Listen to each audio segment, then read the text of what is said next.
Arrancamos a partir de estos instantes un nuevo video podcast que compartimos para hablar de sexualidad. Hablar significa información y no nos quedamos solamente con la información, sino también con la formación. Para eso nos acompaña Lisa Smith, para poder ir por el buen camino. Lisa, buenos días, bienvenida. Buenos días de nuevo y muchísimas gracias a todos nuestros oyentes. Hoy arrancamos un nuevo video podcast y vamos a hablar en torno a las influencias en el imaginario sexual. Pero ya sabéis, siempre nos gusta comenzar un poco nuestro espacio retomando cosas de nuestro espacio anterior, donde hablábamos del imaginario de el cuerpo, de lo que sería el tema de cómo vemos o vivimos el cuerpo. Hay algunas cuestiones que queremos recordar sobre lo que habíamos explicado. Y es importante, y lo hacemos un poco de una manera sintética con 4 ideas claras, que hay que, aceptar que nadie es perfecto. Es una idea sencilla y clara y puede ayudar mucho para aceptar nuestro cuerpo, pero también para entender el por qué hicimos ese espacio y hablábamos de ello. Una segunda cuestión también, la de no te avergüences de tu cuerpo. Hay que claramente entender que cada cual tiene el suyo, es el que tiene, no tenemos que mirarnos al espejo y sentirnos vergüenza de él, es el que tenemos. Tampoco, y como tercer punto, no te compares. En las comparaciones muchas veces odiosas estamos generando algo que no es bueno. No es el camino también el de comparar. Una cuarta cuestión, la de aceptar los elogios. Si te llegan elogios, acéptalos, no te cierres a ellos. Están ciertamente para darte a entender que haya unos ojos que te ven bien. Pues acéptalo como tal. Bueno, eran 4 cuestiones que queríamos poner en el punto de partida de nuestro espacio de hoy, pero habías comentado, Lisa, que es, un tema muy interesante el que vamos a tratar hoy, porque hay muchos padres que están interesados en saber y conocer el de qué manera, es ese imaginario sexual que tienen muchas veces sus hijos, ¿no? Correcto, correcto. O sea, la construcción del imaginario sexual, em, como hemos dicho, en el imaginario corporal, que recibe muchos inputs y construye su identidad como persona, ¿no? Lo mismo sucede en el imaginario sexual. ¿Y qué inputs recibe para tú hacer ese constructo, no?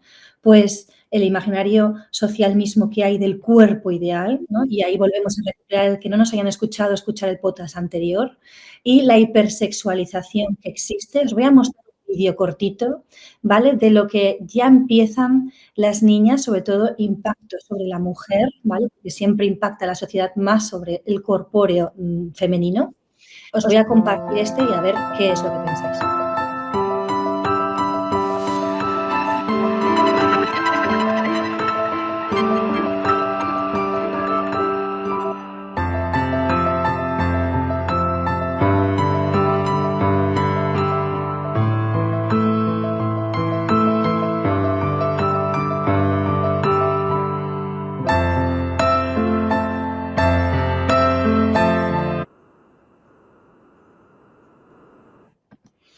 Vale, estos son un juguete más, pero ¿cuántos hay que son aptos para 3 añitos? Además, este estaba ideado para 3 años, lo ponía en la caja, ¿no? Donde tú ya, estás mostrando cómo pintarte las uñas, cómo maquillarte, estás haciendo hincapié en tu cuerpo. Es importante, cuídalo, ¿no?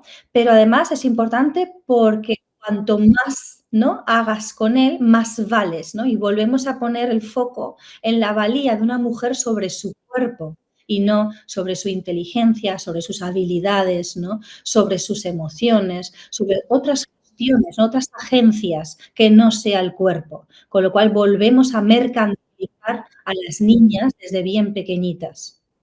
Me parece, bueno, tampoco no puedo decir que es sorprendente porque lo hemos visto mucho, el cómo este tipo de enfoque es monocromático, es decir, hay un color rosa para las niñas y Total. y nada más que rosa. Y viene un poco, como comentas, estamos conduciendo para juguetear a una edad de 3 años, además a una edad tan temprana, algo que, em está dirigiendo un poco lo que se espera de quien vaya a recibir eso para tenerlo como una cuestión normalizada, como juego, como una cosa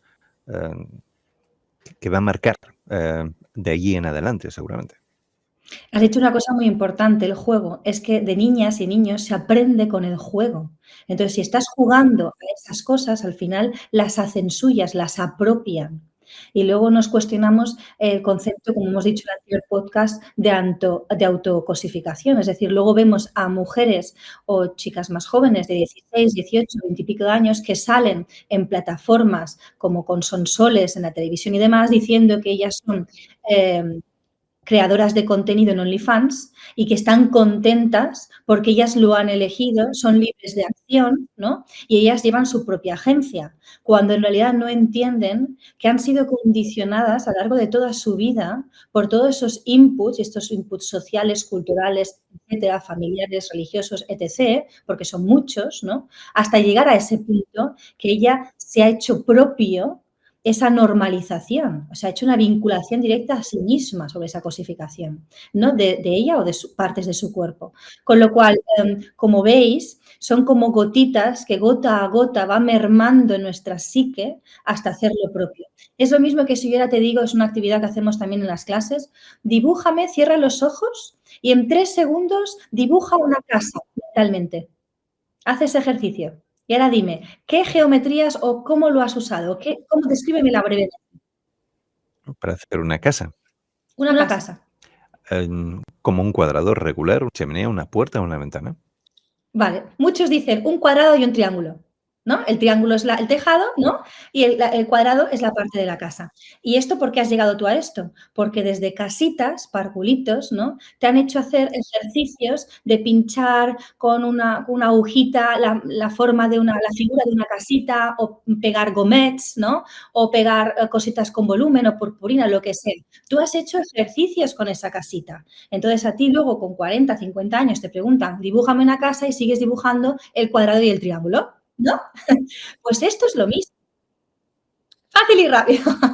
Pues esto es lo mismo, es un constructo, ¿no? Del imaginario. Entonces, ahí va lo que va empezando con estas niñas de 3 añitos, con esto, que vemos además en los disfraces, los momentos que se disfrazan, las ferias, ¿no? Cómo las bomberas, pues, tienen ese diferencia sexual hipersexualizada, una niña bombera a un niño, ¿no? O la policía y el policía, se visten de igual manera, ¿no? Siempre está más expuesto la chica, ¿no? La niña.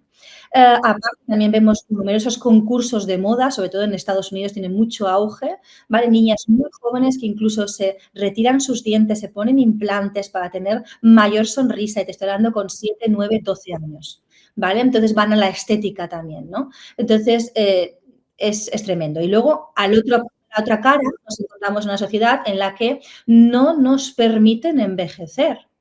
Forever young, ¿no? Es decir, tenemos que estar jóvenes, guapas, perfectas y sin ninguna arruga hasta los que te mueras. Es decir, y esto no es tangible, no es posible, porque la vida misma nos da que tenemos que envejecer, ¿no? Entonces, no son facts, no puede ser verdad, ¿no? Además, tenemos, también las tecnologías, la cultura de las pantallas, ¿no? El acceso tan rápido e íntimo que tienen estos chicos y chicas que ya con 8 añitos y por debajo de los 8 años ya tienen un electrocomponente, tanto tablet como teléfono, como lo que sea, ordenador, ¿no? Además 8 años, hablas de la media, de 8 años aproximadamente. sí. Según los estudios últimos, exacto, también de Save the Children y demás, el 99,1% de entre los chicos de 13, 14 a 22 años utiliza Internet. En los estudios del 2020 eran entre 16 y 24, ahora ya cada vez bajan más estas edades, ¿no? Si te fijas, ¿cuántos para el día de la comunión no tienen como regalo un móvil? Y la comunión es con 8 o 9 años. Y además en nuestras quintas, en la generación Z, los que son ahora más, los alfa, que son la generación de ahora vigente, los que están naciendo ahora o tienen 2, 3 añitos, ya los ves en los carritos con el móvil y rulando. Es que lo primero que están aprendiendo es a hacer rolling, ¿no? Con el teléfono. O scratch, ¿no? O como lo llamen. Ahora no recuerdo el término exacto. Pero vamos, negocios de grandes dimensiones, eso también hace una incidencia sobre el imaginario sexual. No hay que obviar las relaciones sistémicas entre el ESIA, ¿no? La explotación sexual infanto-adolescente, con la pornografía, con la prostitución, con redes de trata. Esto lo vamos a hablar en nuestro próximo podcast, ¿de acuerdo? Roles de género, que depende de cada cultura del país, es decir, estereotipos, los prejuicios sociales, ¿no? Que conducen a esta desigualdad. Lo hemos hablado con las corporalidades, ¿no? A lo largo de la historia se sigue ejerciendo esa subordinación y esa necesidad de ser un objeto de deseo, ¿no? La legislación vigente que depende de cada ley, de cada país, que tiene que ver un poco con el acceso, ¿no? Tan fácil que tienen estos menores en Europa. En el 2024, la Agencia Española de Protección de Datos, Fábrica Nacional de Timbre y la Comisión Nacional de Mercados y Competencias se unieron, ¿vale? Para intentar, por dados todos los estudios de Save the Children, el estudio pornográfico de Illes Balears, de Lluís Ballester Brage y Sandra Sedano, que mostraron todas estas implicaciones en el imaginario, o sea, condicionantes que se hacían a la adolescencia y lo perjudicial que era, pues pusieron las manos en la cabeza y dijeron, tenemos que hacer algo, ¿no? Porque también se ha vuelto muy mediático, muchas televisiones y canales de comunicación hablan sobre ese tema y sobre la problemática que hay. Entonces dijeron, pues hay que hacer algo, ¿no? Y se intentaron hacer unos sistemas de verificación de edad en plataformas, ¿no? Esto en el 2024. Cuando había una media de 45 millones de usuarios medios en toda Europa de plataformas como, por ejemplo, Pornhub, que es la plataforma número 1 por excelencia de pornografía, ¿no? De contenidos pornográficos. Actualmente hay 21 millones de usuarios medios mensuales en España. Es un montón de personas consumidores. ¿Y qué sucedió? Que al final esto no se llevó a ningún lado, se llevó a la idea de una cartera digital beta. No sé si has escuchado alguna vez hablar de esto, Luis. No. ¿No? Bueno, pues esto es una competencia que quieren hacer en el 2020-2030, en el cual cada persona, para entrar en estas plataformas, ¿no? digitales de contenidos de adultos, tienen que poner una forma de identidad. No saben todavía si será digital, face, o será tu DNI o contraseña, no lo saben, pero tienes que verificar tu identidad para intentar que los niños y niñas no tengan acceso a estas plataformas. ¿Pero qué problema hay? Que nadie te puede obligar. El problema que hay en esta cartera digital beta es que tú tienes que ser voluntario en acceder a esas plataformas a través de tu propia identidad. Y toda aquella persona que accede a estas plataformas, la mayoría quiere ser anónimo. No quiere que nadie sepa que ha tenido, ni quiere que haya un registro de actividades en esas zonas y en esos lugares de la red, ¿no? O mejor dicho, de la deep web, ¿no? Entonces, claro, no es una solución ante el problema. Me sabe mal decirlo, porque hay mucho trabajo atrás de esta cartera digital beta, yo lo entiendo, pero no va a ser real, porque la gente voluntariamente no va a hacer esto de esta manera. Siempre va a buscar la tangente, que es el anonimato, como siempre han querido buscar en todas estas redes, tratas y cuestiones, ¿no? Y luego está la poca capacidad preventiva de atención que hay pues de jóvenes, familias, los sistemas educativos, sanitarios. En realidad, todo el sistema fallamos un poquito. Tenemos que reconocerlo. Además, de manera, yo creo que muy importante, porque nos seguimos encontrando muchas veces que hay padres que no son conscientes que sus hijos tienen acceso a estas páginas, a pornografía y a determinada pornografía, porque yo entiendo que hay pornografía y pornografía, y los padres totalmente, pues, que no lo saben, que no se hacen una idea y que No. ni se lo imaginan probablemente porque sin ser nativos digitales ni siquiera dominan muy bien el tema de la tecnología, si lo hacen sus hijos, que les pasan por delante varias etapas. E incluso a veces los padres creen poder estar utilizando algún tipo de filtro, pero que los hijos se lo saltan porque conocen mucho, son más conocedores de todo lo que es el entorno digital. O se lo saltan, Luis, o también a lo mejor tienen restricciones en sus hogares o todavía no disponen de estos móviles o dispositivos, pero van a casa de su amigo a casa de su vecino y el de al lado sí lo tiene y no hay ningún control parental o libre en acceso absoluto. Entonces, claro, te encuentras en que no solamente eres tú puedes tener una ideología concreta, una protección al menor concreta o hablar de todo y hacer ESI en tu hogar, pero luego el de al lado no hacerlo. Entonces chocas, en realidad es nadar contra marea, ¿no? Como yo digo, hay que ponerse un buen salvavidas porque si no te ahogas, porque hay muchísimo por el cual nadar a contracorriente, pero no por ello hay que seguir nadando. Como tú has dicho, Lluís Ballester Braga en el 2023, en ese estudio pionero que hicieron de Illes Baleares, con participación de 6.000 participantes, 76 centros escolares. Hay que decirlo bien alto porque hay que estar orgullosos de este macroestudio que hicieron, que ahora se va a hacer en Valencia igual, donde ahí vieron que el 90,5% de la juventud entre 13 y 18 años consume pornografía. O sea, es un estudio nuestro, ¿eh? Y ahí tienes datos ya. Y el 76,25% ve hardcore o cruda, es decir, la fuerte, la violenta, la extrema violenta, ¿vale?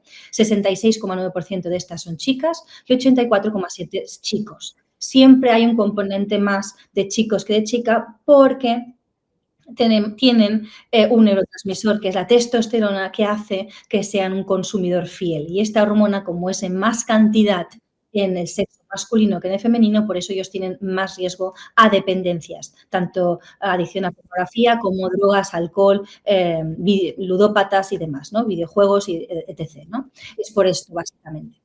O sea, que nos encontramos que sí hay una exposición, que sí es cierto que las familias no saben que estas las tienen muchas veces, o que si lo saben, pues también es verdad que están en unas épocas cuando tienen la adolescencia en la que sus iguales es muy importante, el sentirse bien en un grupo, unido, respetado, incluso quieren ser líderes de ese grupo. Entonces va a otro juego diferente, ¿no? Que es que el más atrevido y el que más se atreve es el que más aceptación tiene en el grupo y el más guay, entre comillas. Con lo cual se atreven a más contenidos más fuertes, ¿me entiendes? A incidir o buscar a más historias, no solamente sexuales, ya también en violencias de cualquier cosa. Nos vemos muchísimos memes que son xenófobos, homófobos o van contra la discapacidad y los maltratan. Es decir, ¿cuántos vídeos hay furulando, ¿no? Que van contra, que son todo tipo de violencias en el fondo. Tengo la impresión de que vamos dando bandazos, porque recuerdo una época, y tampoco no hay que ir tan lejos, donde lo normal era la falta de información total. A unas determinadas edades, si quieres enterarte, probablemente también tenías que ir a casa del vecino para preguntar, pero el vecino seguramente tampoco no tenía nada de información. Antes comentabas lo del tema del acceso a Internet. Había un tiempo en este país que la censura hacía que la gente se fuera a otro país para poder ver ciertas cosas en un cine, porque aquí no era posible. Y hemos pasado, pues, a otro gran error. La información la tienes, pero es buena información. Claro, exacto. Hay mucha información, tienen acceso desde muy temprano, pero también hay muchos fakes y la información es muy violenta la que ven. Porque una cosa es importante, dado que además la pornografía es lo que más incide en ese imaginario sexual de la adolescencia y las juventudes, es definir la pornografía, ¿no? Se dice en las clases, muchos profesorado y tal, dicen, o se ha dicho en argumentos, la pornografía es ficción, no hay que creerla porque tal. Bueno, yo cambiaría ese discurso ya, porque la pornografía no es ficción, la pornografía es verdad y lo que es violencia sexual y violencia contra la mujer. Porque numerosos vídeos y los más vistos son reales, son violaciones reales, ¿vale? Entre además familiares, entre hermanos o entre lo que sea, es decir, hay barbaridades en la red y son reales y son además vídeos que ni siquiera la Guardia Civil puede quitar luego de esas plataformas, quedan perpetuas ahí. Se hacen seguimientos, la Guardia Civil intenta retirar, pero les es imposible. Cualquier cosa que se suban ya no se puede, ya pierdes totalmente el poder sobre esas imágenes y contenidos. Por eso que cuando niñas en las clases me dicen 12, 13 años que ya tienen OnlyFans, que ya tienen esas plataformas y que ya ganan incluso dinero, yo les digo, sabéis que perdéis. De hecho, cuando firman en OnlyFans el contrato de suscriptor y de creador de contenido, tú ya firmas que ninguna imagen y ningún vídeo será tuya, que además la pueden ellos guardar y la pueden volver a vender a terceros.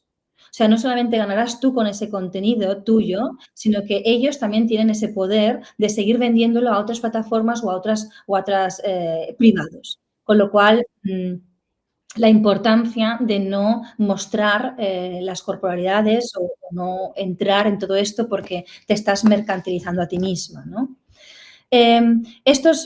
Vuelvo a la definición de pornografía porque la Universidad de Sydney en el 2023 sacó los criterios de cómo se define la pornografía, ¿vale?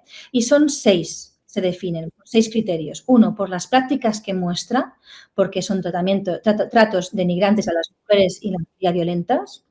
2, ¿respeta y muestra cuerpos diferentes? Pues no, porque está muy racializado y la erotización de los cuerpos es frágil, es decir, siempre se ve el típico cuerpo que además se asemeja cada vez más a una muñeca hinchable, ¿vale? Blanca, delgada, cintura de avispa, que además tiene que ser sumisa, frágil, ¿no? Para que se deje hacer cualquier cosa sin poder cancelar esa acción, ¿no? O sea, sumisa y cosificada, porque evidentemente te estás vendiendo tú, tu imagen, hay una jerarquía de cuerpos y además estás cancelada porque no estás silenciada, ¿no? No puedes en ningún momento decir nada de lo que no quieras, ¿no?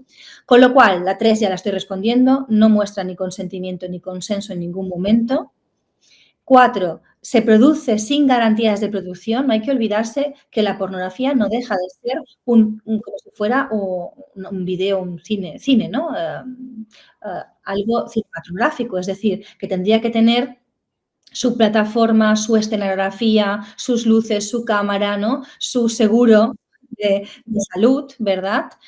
Cubrir esa producción, ¿no? En contextos éticos o legales. En la pornografía no hay todo eso, es inexistente. Las propias chicas se están haciendo esas producciones de vídeos en sus hogares, pagándose su luz, su decoración, su escenografía, su tiempo, no tienen seguro, nada de nada, con lo cual, fijaros todo lo que se ahorra esa producción.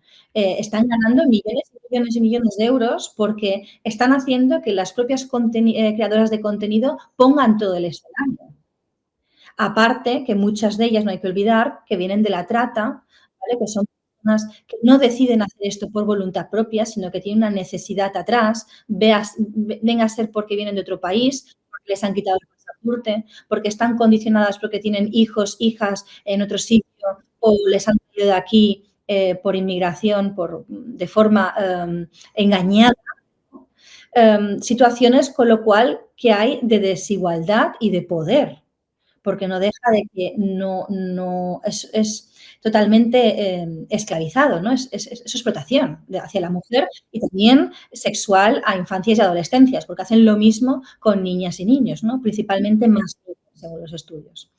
¿Cómo se gestiona el placer? Pues evidentemente es un placer totalmente dominante hacia el hombre, ¿no? O sea, la mujer está ahí para cubrir los deseos y satisfacciones del hombre.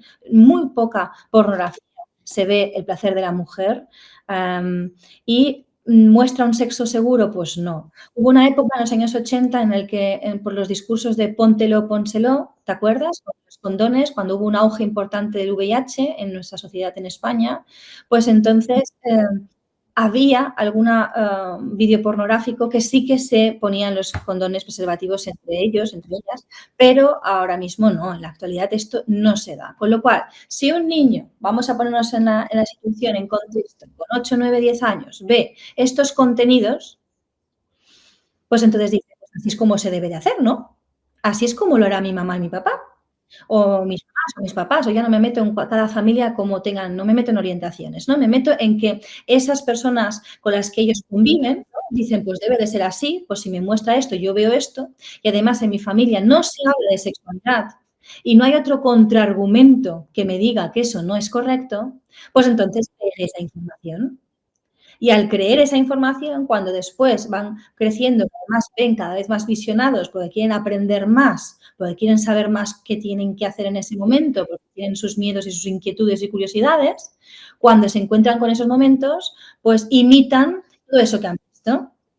Con lo cual, imagínate qué clase de sexualidad tendrán, Y además ¿no? esto luego, es verdad que de aquella época en la que sabía poco menos de lo que era, la transmisión del virus del SIDA, ha quedado atrás y que haya ahora medicamentos y se hable un poco de programas de prevención, pero a la hora de verdad lo que estamos viendo es que están aumentando las enfermedades de transmisión sexual, SIDA y otras, precisamente por el no uso de métodos profilácticos seguros como pueden ser el condón.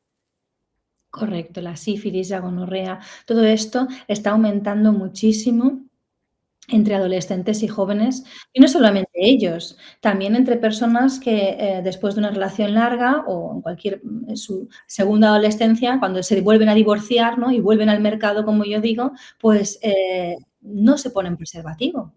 Y también como a lo mejor quizá, pues han sido consumidores de pornografía y también han visto ese imaginario en el cual no te están enseñando este uso de preservativos, pues tampoco lo hacen después. Con lo cual, pues claro, en las adolescencias, que es donde, más frágiles están, ¿no? Y donde más Bob Esponja están, que reciben toda la información y se están recreando y moldeando como una figura de barro, ¿no? Si ven que en esos visionados están viendo que el lenguaje, como se hablan, pues es denigrante hacia la mujer, porque evidentemente se habla, disculparme la audiencia, como puta, zorra y demás, ¿no? Entonces, pues ellos incluso de broma pueden ir diciendo esas frases o esas palabras a las chicas. Y además no ayuda, ¿no? Que en la canción europea tal, Zorras, ¿no? Que creo que se llamaba esa canción de Eurovisión, ¿de dónde era? La que ganó el concurso, ¿no? Eurovisión fue. Claro, eso no ayuda, ¿no? Porque se vende entonces a nivel social, cultural, que si te llaman zorra o eres una zorra, estás empoderada. Eso es un discurso totalmente descabellado y sin lógica alguna. ¿Vale? Porque una persona, o desde el feminismo al menos, lo que buscamos es la igualdad de poder, no el que me denigren con una palabra así, ¿vale? Entonces, pero es realmente las juventudes, los niños y niñas, luego ves que entre ellas se dicen, venga, zorrita, venga, tal, ¿no? Venga, porque se creen que es algo que demuestra que sean más mujeres. Con lo cual, el concepto es totalmente ¿no? ¿Estás tú ahí pensando, Luis? Te No, veo no, en la carita. estamos bien dirigiendo un poco las cosas hoy socialmente, con lo que comentas hacia un lugar bastante equivocado. Preocupa un poco el qué vaya a poder ser hoy, pero cómo vaya a calar también para el día de mañana, porque es todo lo que estemos formando hoy o formando mal hoy, con formación mal dirigida, casi en el sentido opuesto de cómo debería ser, pues estamos creando esto para el día de mañana. Correcto, exacto. Ese es el tema. También, nos encontramos, que claro, que los cuerpos que ven, volviendo a las corporalidades como el biopodcast pasado, ¿no? Son esos cuerpos, pues, muy parecido a las muñecas hinchables, porque es que no se ven diversidad corporal en esos vídeos. Claro, y hay gentes que me pueden decir: bueno, pero sí que existe porno alternativo", ¿no? Y que ya, pues, se ven otras corporalidades, se ven pero viene a ser más de lo mismo, viene a ser todo este em, empresa que hay atrás, que es el funnel de la pornografía, ¿no? Que conlleva todo este entremado de red que abarca mucho. Entonces, no se puede justificar que salga un vídeo así de diferente con todos los otros que tienen mucho peso y que son los que más vistos están, que sí van y condenan la gente propia de una mujer, ¿no? O sea, ese es el problema, ¿no? Em, muchos adolescentes cuando estoy en las clases, y estoy hablando ahora de sexto de primaria, 12 añitos, 11, 12 añitos. Muchas veces cuando hablamos de pornografía, porque ellos sí me hablan de pornografía a estas edades, empiezan a gemir en clase. Esto me lo hacen en muchas clases. Claro, esto de los gemidos, de los sonidos, de las frases, todo eso, es una respuesta emocional que ellos ven en esa pornografía, ¿no? Que ellos creen que en qué consiste el placer, pues yo tendré que gemir así, ¿no? Y entonces, luego en la ESO, cuando ya han tenido alguna que otra experiencia sexual, hubo una vez una niña, una chica de 15, 16 años, que me vino y me dijo, yo estoy gimiendo, pero no sé ni siquiera por qué lo hago. Y claro, tú dices, claro, ahí está, ¿no? O sea, me evidencia más todavía cómo ella viendo esos visionados piensa que ha de hacer tal cosa. Y esto que yo digo con 15 y 16 años, luego lo veo en consulta, que sabes que también tengo consulta sexológica en la Unidad Integral de Psicología en Palma y también en online. Y hay mujeres adultas casadas, ¿vale? Que, bueno, vienen por muchos motivos, ¿no? Dispareunias, o sea, es decir, dolor en las relaciones o faltas de deseo, etcétera, que muchas veces cuando hablamos de esto, me lo dicen. Pues yo gimo y no sé por qué, pero lo tengo que hacer, ¿no?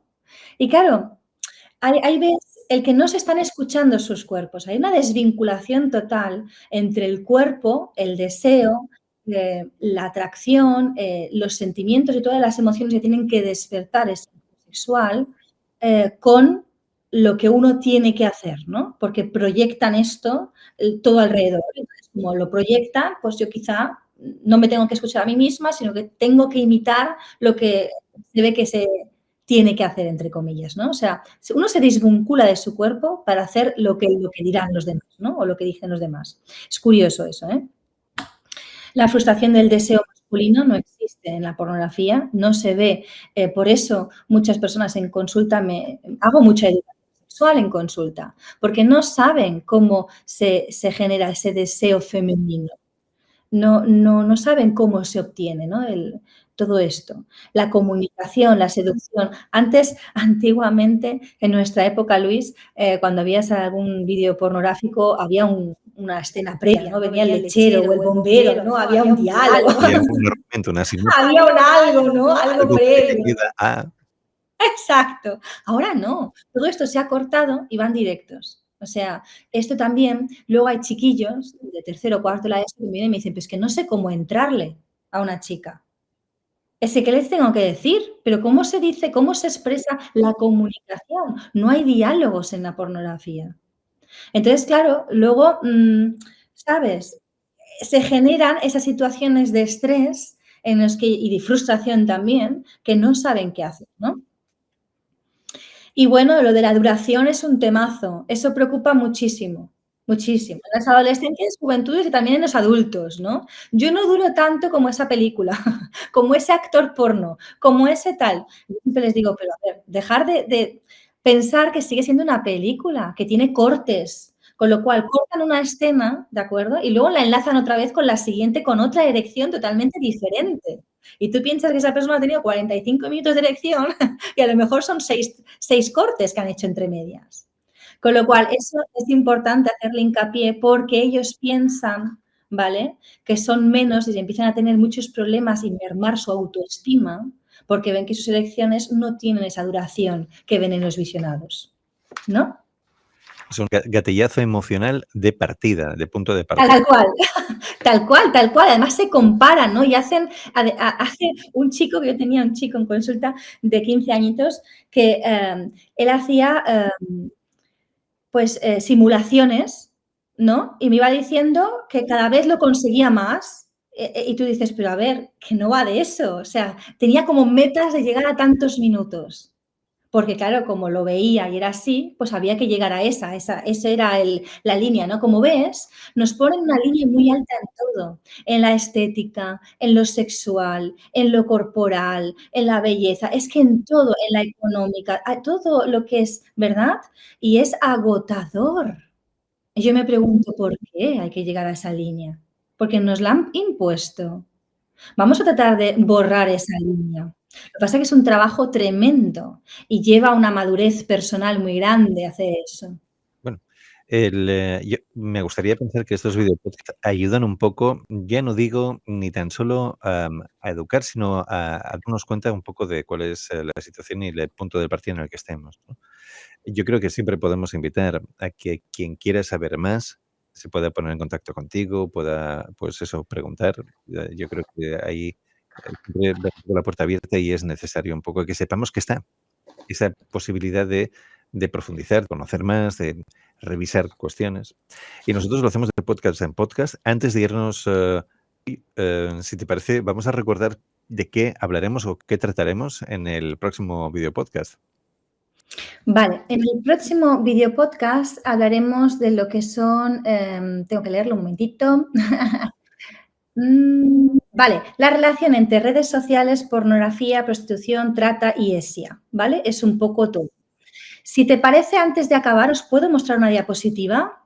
¿Os hace ganas de ver una diapositiva última de, que hay una cosa que me suelen decir mucho en consulta? Bueno, pero esto que me dices no es verdad, y qué evidencia hay de todo esto científica, ¿no? Que demuestre que yo a nivel conductual vaya a cambiar tal y cual. Pues mira, quiero acabar con evidencia científica, como siempre intento hacer aportaciones, ¿no?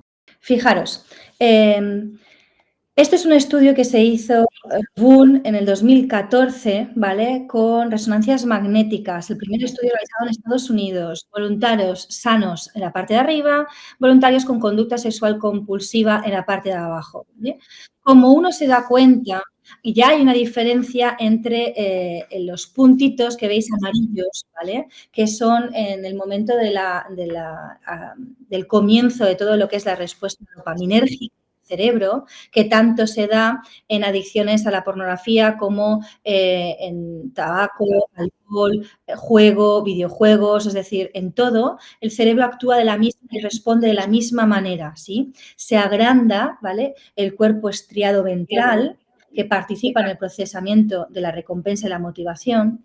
La corteza vinculada anterior también se engrosa, que esta es la que participa en la anticipación de las recompensas y al ansia por la droga, es lo que nos da, y la amígdala también se ve afectada, que participa en el proceso de la importancia de eventos y emociones, ¿no? Todo esto parece que no tiene que afectar, pero claro que afecta, porque todo esto hace que tenga unas consecuencias en tu cerebro a corto y a largo plazo, ¿sí? A corto plazo es toda esta neuroplasticidad que se activa, ¿vale? Con este sistema dopaminérgico desde el comienzo de la dopamina, unión con oxitocina, vasopresina, testosterona, que luego acaba con noradrenalina y la serotonina, que es la que nos da ese tremendo placer final, ¿no? Todas estas, que si quieres en otro video podcast lo podemos hablar y profundizar, ¿vale?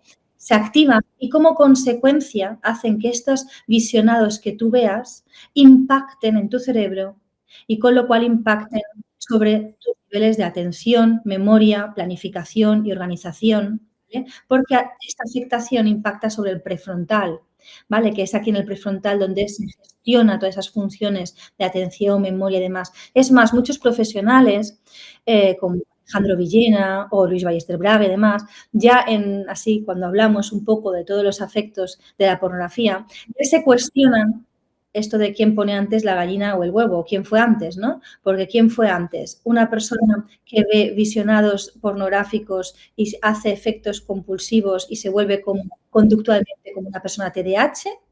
¿O es una persona TDAH que tiene más factor y condicionante para volverse un adicto a la pornografía o tener uso problemático de pornografía? Es decir, ya no sabes quién empieza primero, porque de hecho los que son consumidores de pornografía tienen esos conductuales idénticos a una persona con TDAH, por ejemplo, ¿no? Porque tienen esas faltas de atención, esa hipermotoricidad, ¿no? O sea, hipermovimiento, falta de planificación y organización, ¿no? Y además también afecta sobre el mundo emocional porque te baja esa empatía, ¿no? El bajar la empatía lo genera esos visionados violentos que ven, que cada vez necesitan más visionados violentos para llegar a esa serotonina final que te da ese placer, ¿no? Y genera ese fiel consumidor de esa adicción, ¿no? Entonces siempre suben como un escaño, ¿no? En la violencia de los visionados.